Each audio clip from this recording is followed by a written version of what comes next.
ED ने कांग्रेस से जुड़े मामले में M3M रियल्टी की 300 करोड़ रुपए की जमीन जब्त की। भूमि को कुर्क करने के लिए संघीय जांच एजेंसी द्वारा धन शोधन निवारण अधिनियम PMLA के तहत एक अंतिम आदेश जारी किया गया था। प्रवर्तन निदेशालय ईडी ने शुक्रवार को कहा कि उसने कथित भूमि धोखाधड़ी मामले से जुड़ी धन शोधन जांच के तहत गुरुग्राम में रियल एस्टेट समूह M3M की 300 करोड़ रुपए से अधिक कीमत की जमीन कुर्क की है। इस मामले में कांग्रेस नेता और हरियाणा के पूर्व मुख्यमंत्री भूपेंद्र सिंह हुड्डा भी शामिल हैं। भूमि को कुर्क करने के लिए संघीय जांच एजेंसी द्वारा धन शोधन निवारण अधिनियम PMLA के तहत एक अंतिम आदेश जारी किया गया था। 88.29 एकड़ भूमि हरियाणा के गुरुग्राम जिले के हसरूल तहसील के बशारिया गांव में स्थित है, जो दिल्ली की सीमा से सटा हुआ है। प्रवर्तन निदेशालय ईडी ने एक बयान में कहा कि जमीन की कीमत 300.11 करोड़ रुपए है।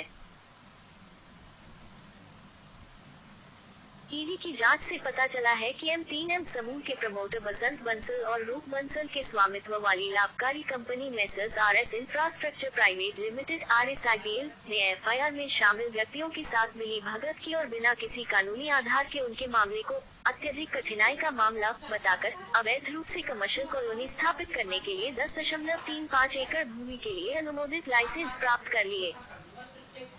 कमर्शियल कॉलोनी स्थापित करने के लिए लाइसेंस लेने के बाद मेसर्स RSIPL के प्रमोटरों ने कमर्शियल कॉलोनी विकसित नहीं की, जो लाइसेंस प्राप्त करने की पूर्व शर्त थी।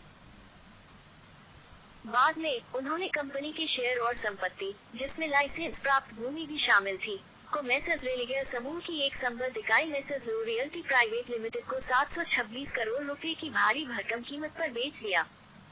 अवैध रूप से लाइसेंस लेने की इस धोखाधड़ी के परिणामस्वरूप 300.15 करोड़ रुपए की आय अर्जित की, जिसे बाद में RSIPL से मेसर्स RSIPL के प्रमोटरों के बैंक खातों में और उनके परिवार के सदस्यों के बैंक खातों में ट्रांसफर कर दिया गया।